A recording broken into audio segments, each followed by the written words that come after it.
was once a man who set off on a journey to look for truth. He scoured the world in search of it, giving up of his possessions, his home, all just to search for truth. After many years of wandering, his travels took him to India, where he heard tales of a distant mountain. Atop that mountain, people told him he would find that place where truth resides. For many months, he searched and searched until he found the mountain they spoke of. He climbed for several days and found the mouth of a cave, and he called into it, "Hello!" And a minute later, his call was answered. "What do you want?" "I seek truth." "Well, you found me." He entered the cave, and there in the back, he saw the most horrific creature he had ever laid eyes on, huddled over a fire. Its eyes bulged out, one further than the other, and bumps covered its face, and stray teeth stuck out from its mouth, and its long hair, tangled, ran down in matted strands. You? You are truth?" The creature nodded. Though shocked at the creature's appearance, the man stayed with the creature and found that it was indeed truth in all its ways. The man lived there many years learning the ways of truth, and finally, as the man prepared, he asked how he could ever repay for all that truth had done. "I would simply ask this. When you go out in the world and speak of me, tell them that I am young and beautiful."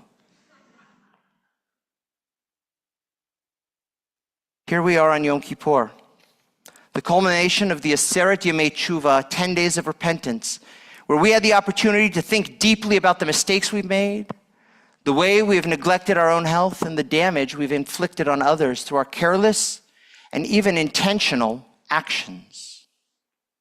But perhaps the capital THE, most important, yet by far most difficult piece of our lives that we must examine today are the lies that we tell ourselves over and over in an attempt to cover up the damage we've caused, because the truth is not always such a beautiful thing to look at, and we will often do almost anything to look away. Today, we have the opportunity to face the truth that our bodies are beaten up, our souls are filled with cracks, and our relationships need massive repair. Once we're willing to face and fully accept the truths that we've ignored, we can move forward and then write ourselves in the book of life. But to do this, we must engage in one of, if not the hardest tasks known to humanity. We don't have to say, "I'm sorry." We have to say something much harder. I was wrong. This is hard. Sorry is easy. I'm sorry. I was wrong? That's hard. It's scary. Why is it scary? Because society sees it as a sign of weakness, a sign that you're spineless, that you're wishy-washy, flip-floppy, that you don't stick to your guns, and you don't stand your ground. But without admitting our mistakes, without facing the places where we as individuals were absolutely wrong, we will not grow. We just won't. Professor Adam Grant, a leading thinker of societal psychology, teaches about the analogy of the frog in a pot of water in relation to people refusing to change their minds. He says, "You might have heard that if you drop a frog in a pot of boiling water, it'll jump out right away. But if you put it in lukewarm water and then slowly heat it up, the frog won't survive." In this example, the frog's big problem is it lacks the ability to rethink a situation. It doesn't realize the warm bath is becoming a death trap until it's too late. Grant says, quote, "Humans might be smarter than frogs, but our world is full of slow boiling pots." Problem is, we fail to recognize the danger because we're reluctant to rethink or admit that we were wrong.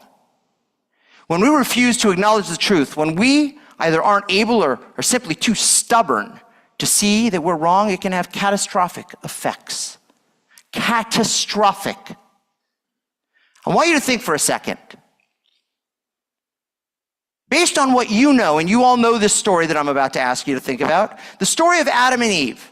I want you to look at the person next to you, and I want you to discuss for 30 seconds and come to a conclusion, what was the sin that got them kicked out of the Garden of Eden? Turn to the person next to you. I'm actually asking you to talk in synagogue, yes?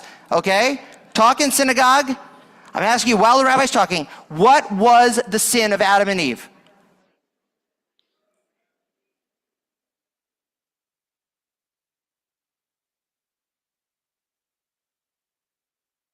You all have learned the story. Okay. What was the sin? Most people, if you're like most people will tell you that Adam and Eve's sin was eating the forbidden fruit from the tree of knowledge of good and evil. How many people came up with that as an answer? Excellent. You read the Bible correctly. That's what the Torah says. The Torah tells us that God said to Adam, quote, "Because you did as your wife said and ate of the tree about which I commanded you, you shall not eat of it. Cursed be the ground, and God banished humankind from the Garden of Eden." Pretty straightforward. What? Pretty straightforward. Okay, they ate from the forbidden tree, and there was a consequence to their action. But what if it wasn't that simple? Larry's sitting here going, The original sin was definitely eating from the tree.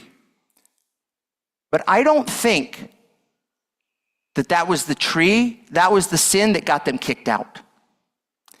You see, here's the thing. Adam and Eve, each individually, had the opportunity to correct their mistakes. They each had the opportunity to perform tshuva by admitting they were wrong and made a mistake. The Midrash tells us there were 10 things created before God created the world. One of those 10 things was tshuva, because God, in creating humans, knew that they would make mistakes, and God created a mechanism for them to correct themselves. God created tshuva, the ability to say, I was wrong, before creating humans. Yet, what did Adam and Eve each do when God confronted them? The man said, and I quote, "The woman you put at my side, she gave me of the tree and I ate. It's her fault." I have never said that in my life.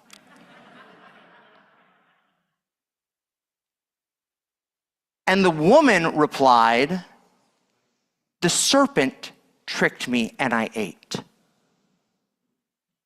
Their inability to admit that they made a mistake, that they were wrong, led them to being expelled, not the eating.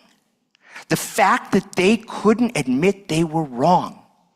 But even more than that, I said that their mistake was worse than that. Because what happens next? Their refusal to accept responsibility for their own actions paved the way for the next generation to forget it, not even see a need to conceal their acts. When God confronts their son, Cain, after he kills his brother and says, "Hevel achecha, where is your brother Abel?" Cain responds and says, "Lo yadati ashomer achi anochi." I don't know, am I my brother's keeper? Right then and there. These horrific words are a total denial of responsibility.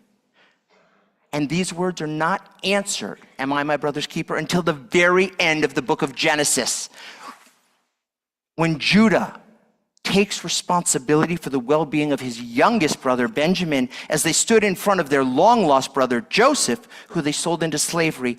Judah's willingness to face truth and accept responsibility for his earlier wrongdoing allowed our ancestral family to be reunited.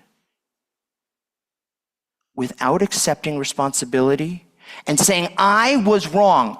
I got to tell you, I have called out friends and congregants in this congregation from posting things online that were factually wrong on the right and the left. And many people have said, I'm still leaving it.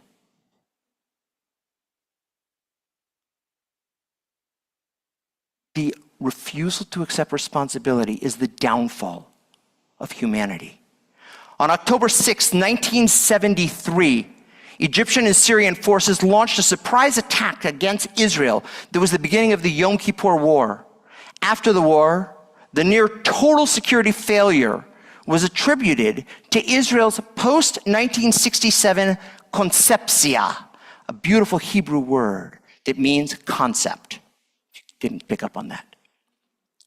Because of their success in 1967, Israel felt it did not need to worry about any such attack, no matter what the military reports said. They were living in a world where they simply did not want to see the truth right in front of their eyes. And it was this same concepcia, this false sense of security, that allowed the military and political apparatus to disregard the warnings of women charged with watching the Gaza Strip and Hamas activity over the last 2 years. Over and over, these women reported the major activities that they were observing in Hamas training camps and Gazan hillsides, and they were completely ignored and then slaughtered based on a false sense of security from a concepcia. But don't think that we're immune. We American Jews have our own concepcia problem. In this polarized age, we've struggled to hold the truth that anti-Semitism is actually much closer to the middle of both political parties than any of us would like to admit. Now, I value B'nai Moshe's tax-exempt status and my job, so I won't say any more about the election other than vote. But we like to hide or ignore the slightly veiled comments coming from people on both sides in this election. But when people march with neo-Nazi flags chanting, "Jews will not replace us," or they march with Hamas and Hezbollah flags chanting, "From the river to the sea, Palestine will be free, globalize the Intifada," all of which basically mean we hate Jews, we should believe them because they're not kidding. On October 7th, as Israelis were hunted down, murdered, and dismembered, there were people in America and around the world who cheered and handed out candy, celebrating Hamas's butchery. When women were gang raped to death, here, many feminist groups were silent. And then there were those who asked themselves, well, was the victim a Zionist? Because if she was, what do you expect from a people fighting for their homeland? Those deprived of their national home will resist. It's apparently a little-known fact in Jewish history that Jews spent 2,000 years dispossessed from our homeland, and I'm pretty sure we can say with great confidence that such barbarity is not what we yearn to. It's only linked to eliminationist bigotry and hatred. But my friends, here's my final concepcia of the day, and perhaps the one that I'm struggling with. I grew up believing that we had to hide our kippot as children, not that we actually wore them, but when my house was spray painted in 1992 with swastikas, my father sent us as fast as we could drive to the store to buy paint to cover it up and tell no one, because we were silent. I was living under the concepcia we were past the time of having to be silent, of feeling that we had to be silent, that we had to hide. I believed that after the amazing financial support of this community for my trip to Israel, and the amazing amount of people who went to Washington, D.C. to march, I believed that we were past that. I believed that after my Rosh Hashanah sermon, my email inbox would be flooded with requests for yard signs to bring our hostages home. I got one email The man sitting in the back on the stool who protects us, Mark Boyack, asked for 2 of them and said he wanted to pay full price. It's the only email I got.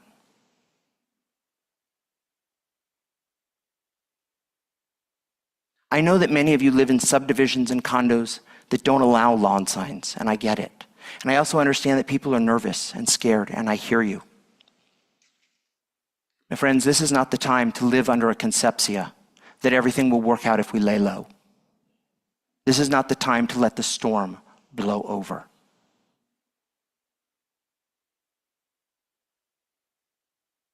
A few minutes ago, I referred to the metaphor of a frog in a boiling pot of water, and how if the heat under the water slowly turned up, the frog wouldn't notice it until it eventually dies. I hit my chest because I'm telling you that I lied to you. I told you that humans are smarter than frogs, and our world is full of slow boiling pots. Well, I lied to you. You see, scientifically, if you turn up the water slowly under a pot of water with a frog in it, it will jump out immediately.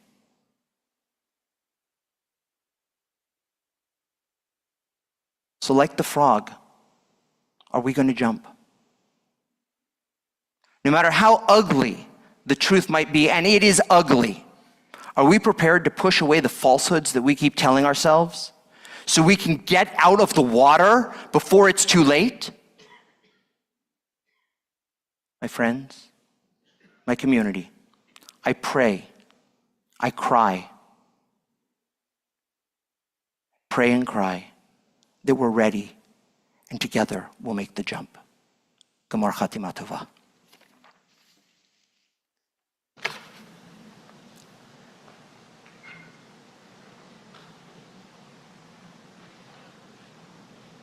At this point, we'll continue with Yizkor.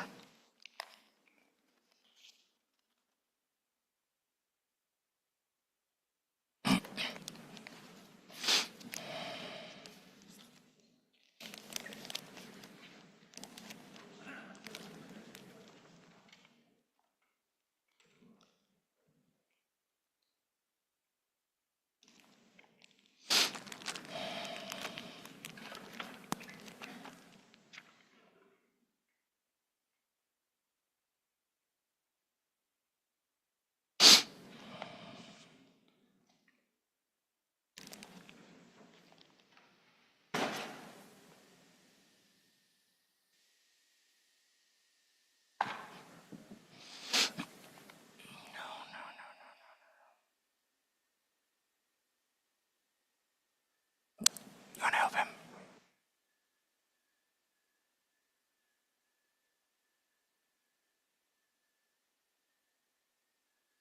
I want to remind you all that my parents lied to me. And the lie was that they always said, see, everybody's leaving, services are over. I'm not kidding. This was the end of our Yom Kippur.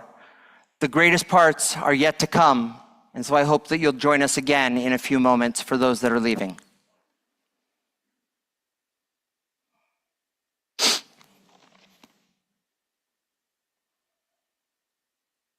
I invite you to take your Yizkor book. Those are the pages that I will be calling is from the Yizkor book. If you don't have it, I will also call pages in the Machzor, as it is the same text, but I'll call both pages so that everybody can participate, even if you don't have a Yizkor book with you. We're going to wait just a second for the choir to get settled up here. No. Okay.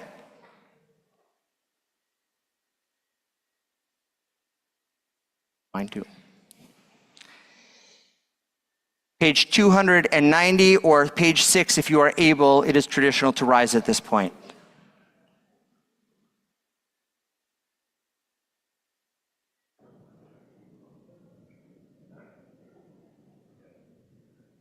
I apologize. Please be seated. I just wanted you to please be seated for a few minutes until we finish with the first page or so. Just you know. Page 290. Shh. Adonai Madam Vatenaemenos Vadachashem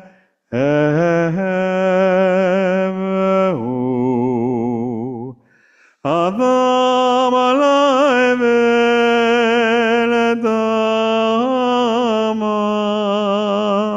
yamav ketzelober